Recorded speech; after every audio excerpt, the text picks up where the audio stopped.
ନା ନବୀନ ସମ୍ପତ୍ତି ନେଇଯାଆନ୍ତୁ ସେ କଥାରେ ମୋତେ ଗୁରୁତ୍ୱ ନବୀନ ସମ୍ପତ୍ତି ତାଙ୍କ ପଲିଟିକାଲ ଆକ୍ରମଣର ଶିକାର ହବ ତମେ ବାପାକୁ ପାଖରେ ରଖିବନି ଖାଇବାକୁ ଦବନି ବାପା ବିଜୁ ପଟ୍ଟନାୟକ ନବୀନ ପଟ୍ଟନାୟକ ଗାଳି ନବୀନ ପଟ୍ଟନାୟକ ବିଜୁ ଗାଳି କରିଛନ୍ତି ସେଟା ଚର୍ଚ୍ଚା ଲୋକଙ୍କ ଛାତି ପାଟି ହଉଛି ନା ଆରେ ନବୀନ ପଟ୍ଟନାୟକ ବିଜୁ ପଟ୍ଟନାୟକ ପାଖରେ ପଡୁଥିଲେ କି ଦିଲ୍ଲୀପ ସେଟାକୁ ଦରମା ଦେଇଦେବୁ ମୋ ଘରକୁ ଆସିବ ସିଆଡ଼େ ବିଦା କରିଦେବୁ ଆଣୁନଥିଲେ କ'ଣ ସିଏ ତ ନିଜେ ବଞ୍ଚିକି କଥା ହେଇଥିଲେ ସେ ମନା କରିଥାନ୍ତେ ଆଣନା ବୋଲି ବରଂ ଦୁର୍ଭାଗ୍ୟ ନବୀନ ପଟ୍ଟନାୟକ ସୌଭାଗ୍ୟ ନବୀନ ପଟ୍ଟନାୟକ ପୂର୍ବଜନ ସୁକୃତ ତାଙ୍କର ନବୀନ ନିବାସ ହେଇଥିଲା ଭୋଗ କଲେ ବିଜୁ ପଟ୍ଟନାୟକ ଜାଣିଥିଲେ ଆଗରୁ ଯଦି ଜାଣିଥାନ୍ତେ ମନା କରିଥାନ୍ତେ ସେଟାକୁ ଓଡ଼ିଶାକୁ ଆଣିବନି କି ମୁଖ୍ୟମନ୍ତ୍ରୀ କରିବନି ମୋ ନାଁ ପକେଇବ ଜାଣିଲେ ଗୋରୁମୁଣ୍ଡ ଥପି କପାତଳି ଆଣିଥିଲେ ଗୋରୁମୁଣ୍ଡ ଖପିଗଲା ଆଉ କ'ଣ ବିଜୟ ଭାତ ଦିଲ୍ଲୀପରେ ଆଣିଥିଲେ ଭୁଲ କରିଥିଲେ ନିଶ୍ଚିତ ଭୁଲ କରିନାହାନ୍ତି ସେ ଭୋଗୁଛନ୍ତି ଆଉ କ'ଣ ଆପଣ ଦେଖନ୍ତୁ ସେଠି ବିଭିନ୍ନ ଏମିନେଣ୍ଟ ଲୋକ ରାଜାରାମ ସତ୍ୟ ଲୋକ ବସେଇଥିଲେ ରବି ଦାସ ବସିଥିଲେ ବହୁ ଅଶୋକ ଦାସ ବସିଥିଲେ ବିଭିନ୍ନ ବର୍ଗର ଲୋକ ବସିଥିଲେ ଆପଣ ଭାବନ୍ତୁ ଖାଲି ପଲିଟିକାଲ ମିଟିଂ ହେଉଥିଲା ତାଙ୍କର ସ୍ୱତନ୍ତ୍ର ଡାକିଲେ କ୍ଲାସ ମଞ୍ଜୁର ସେମିତି ଅସୁବିଧା କିଛି ନାହିଁ ଆପଣ ଜାଣିଛନ୍ତି ମୁଁ ଯେହେତୁ ଜନତା ଦଳ ବିଜେଡି ବ୍ୟାକଗ୍ରାଉଣ୍ଡ ଲୋକ ସେଥିରେ ଗୁଡ଼େ ଲୋକ ଅଛନ୍ତି ଯେଉଁମାନେ ତାଙ୍କ ଡେପୁଟି ଲିଡର ଅଧିକାଂଶ ସମ୍ପର୍କ ହାତ ଧରି ମଞ୍ଚକୁ ନେଇଗଲେ ବସିଲେ କ'ଣ ରାଜା ମାନ ଥିଲେ ବିଶେଷ ରାଜା ମାନଙ୍କୁ ଇନଭାଇଟ୍ କରିଥିଲେ ନା ମୋତେ ରାଜା ଡାକିଥିଲା ଆଜି ନୁହଁ ଆଗରୁ ଡାକିଥିଲା ସ୍ୱତନ୍ତ୍ର ଡାକିଥିଲେ ଡାକିନି ମଞ୍ଚରେ ବସିଲେ ସେମିତି ଅନିମନ୍ତ୍ର ଆମର ବ୍ୟାକୁଳତାରେ ମୋର ସଂଗଠନ ଲିଡ୍ କରୁଛି ଆମର ସାମର୍ଥ୍ୟ ଅଛି ଶକ୍ତି ଅଛି ଆମର ରାଜେନ୍ଦ୍ର ବ୍ୟାକୁଳତା ନାହିଁ କଥା ହଉଥିଲା ବିଜୁ ବାବୁଙ୍କର ଯୋଉ ବ୍ୟକ୍ତିଗତ ସମ୍ପତ୍ତି ଅଛି ତାକୁ ନେଇକି ଗୋଟେ ଚର୍ଚ୍ଚା ହଉଥିଲା ଯେ ସେ ସମ୍ପତ୍ତିକୁ ସେମାନେ ଗୋଟେ ଟ୍ରଷ୍ଟ ମାଧ୍ୟମରେ ଦେଇ ଦେଉଛନ୍ତି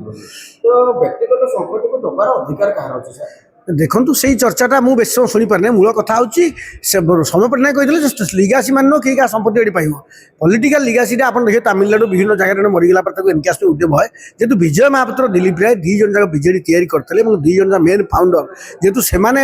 ତାଙ୍କୁ ନେଇ ଚର୍ଚ୍ଚା ଆଲୋଚନା ହେଉଛି ଯଦି ଏଇଟା ହୁଏ ଆପଣ ଦେଖିବେ ଆର୍ଜେଡି ଜେଡିୟୁ ବିକଳ୍ପ ହେଲା ଏଠି ବି ସମ୍ଭାବନା ଅଛି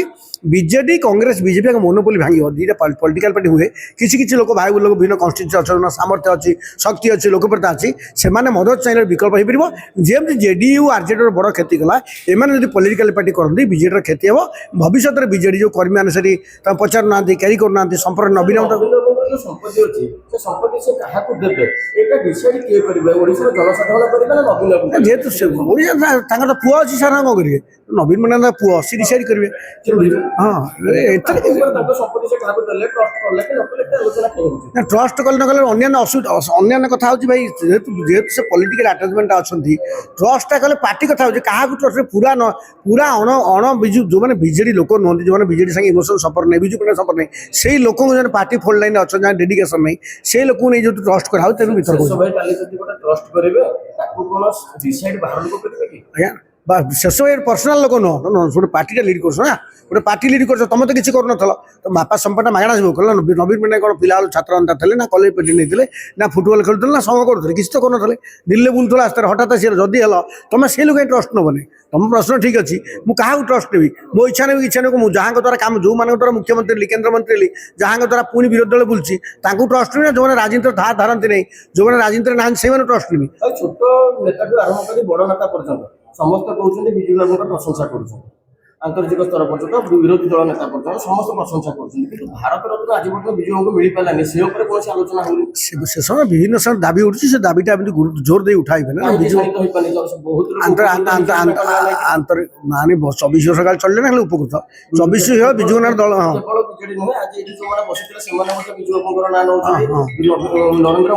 ଆଙ୍କଠାରୁ ସେମାନେ ଯେହେତୁ ଗୁରୁତ୍ୱପୂର୍ଣ୍ଣ ଖାଲି ସେତିକି ନୁହଁ ବାଜପେୟୀ ତ ଆସିଥିଲେ ନା ପାର୍ଟି ତିଆରି ହେଲା ବାଜପେୟୀ ଆଡ଼ଭାରି ସୁଯୋଗ ଥିଲା ବିଜେପି ବିଜେଡି ଦୁହେଁଙ୍କର ଆନ୍ତରିକତା ନାହିଁ ବୋଲି ହେଉଛି ବିଜୁ ପଟ୍ଟନାୟକ ଓଡ଼ିଶାର ଜନମାନସ ଯେତିକି ଅଛନ୍ତି ଭାରତ ବଡ଼ କଥା ଭାରତ ଆଜିକାଲି ବହୁତ ଲୋକ ପାଉଛନ୍ତି କିନ୍ତୁ ଯଦି କରାଯିବ ଉଭୟ ବିଜେଡି ବି ସୁବିଧାରେ ଥିଲେ ସେମାନେ କରିପାରିଥାନ୍ତେ ଉଭୟଙ୍କର ଆନ୍ତରିକତା ଅଭାବରୁ ସେ କଥା ହେଇପାରିଲେ ସମ୍ପତ୍ତି କଥା କହୁଥିଲେ ଏଠି ଅନେକ ନେତା ବି ଅଛନ୍ତି ଖାଲି ବିଜୁ ବାବୁ ବୋଲି ନୁହଁ ବିଜୁ ବାବୁ ପରେ ଅନେକ ନେତା ବିଧାୟକ ହେଇଛନ୍ତି ସେମାନେ ବି ଲୋକଙ୍କର କାହିଁ ତାଙ୍କ ସମ୍ପତ୍ତି କଥା ଲୋକ ଡିସାଇଡ୍ କରୁନାହାନ୍ତି ବିଜୁ ବାବୁ ସମ୍ପତ୍ତି କଥା କାହିଁକି ଡିସାଇଡ୍ କରିବେ ବିଜୁ ବାବୁ ଯେହେତୁ ବୃହତ୍ତର ଦୃଷ୍ଟି ବ୍ୟାପକ ଭାବରେ ଓଡ଼ିଆ ଲୋକଙ୍କ ସାଙ୍ଗରେ ଓଡ଼ିଶା ଲୋକଙ୍କ ଜନମାନସରେ ଭାଗଭାଗୀ ରହିଛନ୍ତି ତେଣୁ ବିଜୁ ପଟ୍ଟନାୟକ ଅଲଗା କିଏ ଏମଏଲଏ 500 ଦିନ ତା ପୁଅ ବିଜୁ ପଟ୍ଟନାୟକ ଲିଗା ସେ କାହିଁ ଇଣ୍ଟରଭ୍ୟୁ କରନ୍ତି ରାଷ୍ଟ୍ରପତି ପ୍ରତିଭାପଟରେ ଜଣେ ହେଇଯା ବିଜୁ ପଟ୍ଟନାୟକ ଆଉ ରାଜ୍ୟସଭା ଦିଲ୍ଲୀପ ରାୟ ହେଲେ ପ୍ରମିଳା ମଲ୍ଲିକ କହୁଛି ଆମେ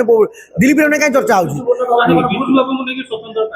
ବିଜୁ ବାବୁ ଯେହେତୁ ଓଡ଼ିଆ ଲୋକ ଭାବନ୍ତି ବିଜୁ ପଟ୍ଟନାୟକ ଆମର ବିଜୁ ପଟ୍ଟନାୟକ ଓଡ଼ିଶାର ସମ୍ପତ୍ତି ଓଡ଼ିଶାର ସେ ପ୍ରାଣକେନ୍ଦ୍ର ତାଙ୍କୁ ଭାବୁଛନ୍ତି ବିଭିନ୍ନ ଲୋକ ଅଛି ସେଥିପାଇଁ ବିଜୁ ପଟ୍ଟନାୟକ ଗୁରୁତ୍ୱ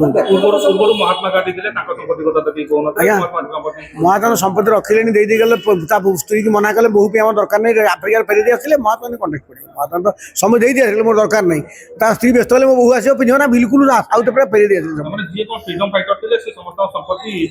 ସମସ୍ତେ ନୁହଁ ବିଜୁ ପଟ୍ଟନାୟକ ଷ୍ଟାଚରକୁ ସାଧାରଣ ଭାବରେ ଯେ ପବ୍ଲିକଲି ବେଶୀ ଆକ୍ସେପ୍ଟେଡ୍ ହବ ପପୁଲାର ହବ ତାଙ୍କୁ ନେଇ ଚର୍ଚ୍ଚା ହବ popular କିଏ ନାହାନ୍ତି କି ତାହେଲେ ଆମେ ଯେତେବେଳେ ବିଜୁ ପଟ୍ଟନାୟକ ପାଖାପାଖି କେହି ନାହାନ୍ତି ପାଖାପାଖି ଓଡ଼ିଶାରେ କେହି ନାହାନ୍ତି ଭାଇ କଣ ଜବରଦସ୍ତ ଯେ ବିଜୁ ପଟ୍ଟନାୟକ ଭଲ ଥିଲେ ନାଇଁ ନବୀନ ସମ୍ପତ୍ତି ନେଇଯାଆନ୍ତୁ ସେ କଥାରେ ମୋତେ ଗୁରୁତ୍ୱ ନବୀନ ସମ୍ପତ୍ତି ତାଙ୍କ ପୁଅ ପଲିଟିକାଲ ଆକ୍ରମଣର ଶିକାର ହବ ତମେ ବାପାକୁ ପାଖରେ ରଖିବ ନାହିଁ ଖାଇବାକୁ ଦବ ନାହିଁ ବାପା ବିଜୁ ପଟ୍ଟନାୟକ ନବୀନ ପଟ୍ଟନାୟକ ନବୀନ ପଟ୍ଟନାୟକ ବିଜୁ ଗାଳି କରିଛନ୍ତି ସେଟା ଚର୍ଚ୍ଚା ହେଲେ ଲୋକଙ୍କ ଛାତି ପାଟି ଯାଉଛି ନା ନବୀନ ପଟ୍ଟନାୟକ ଗାଳି କରୁଛନ୍ତି ଆରେ ନବୀନ ପଟ୍ଟନାୟକ ବିଜୁ ପଟ୍ଟନାୟକ ପାଖରେ ପଡୁଥିଲେ କି ତ ଦିଲ୍ଲୀପ ସେଟାକୁ ଦରମା ଦେଇଦେବୁ ମୋ ଘରକୁ ଆସିବ ସିଆଡ଼େ ବିଦା କରିଦେବୁ ରାଜନୈତିକ ଆଣୁନଥିଲେ ବୋଲି ଚର୍ଚ୍ଚା ହୁଏ ଆଣୁନଥିଲେ କଣ ସିଏ ତ ନିଜେ ବଞ୍ଚିକି କଥା ହେଇଥିଲେ ସେ ମନା କରିଥାନ୍ତେ ଆଣନା ବୋଲି ବରଂ ଦୁର୍ଭାଗ୍ୟ ନବୀନ ପଟ୍ଟନାୟକ ସୌଭାଗ୍ୟ ନବୀନ ପଟ୍ଟନାୟକ ପୂର୍ବଜନ ସୁକୃତ ତାଙ୍କର ନବୀନ ନିବାସ ହେଇଥିଲା ଭୋଗ କଲେ ବିଜୁ ପଟ୍ଟନାୟକ ଜାଣିଥିଲେ ଆଗରୁ ଯଦି ଜାଣିଥାନ୍ତେ ମନା କରିଥାନ୍ତେ ସେଟାକୁ ଓଡ଼ିଶାକୁ ଆଣିବନି କି ମୁଖ୍ୟମନ୍ତ୍ରୀ କରିବନି ମୋ ନାଁ ପକେଇବ କାଇଁ ଜଣା ହେଲା ଜାଣିଲେ ଗୋରୁମୁଣ୍ଡ ଥପି କପାତଳି ଆଣିଥିଲେ ଗୋରୁମୁଣ୍ଡ ଖପିଗଲା ଆଉ କଣ ବିଜୟ ଭାତ ଦିଲ୍ଲୀପରେ ଆଣିଥିଲେ ତ ଭୁଲ କରିଥିଲେ ଭୁଲ କରିଥିଲେ ନିଶ୍ଚିତ ଭୁଲ କରିଥିଲେ ଭୁଲ କରିନାହାନ୍ତି ସେ ଭୋଗୁଛନ୍ତି ଆଉ କଣ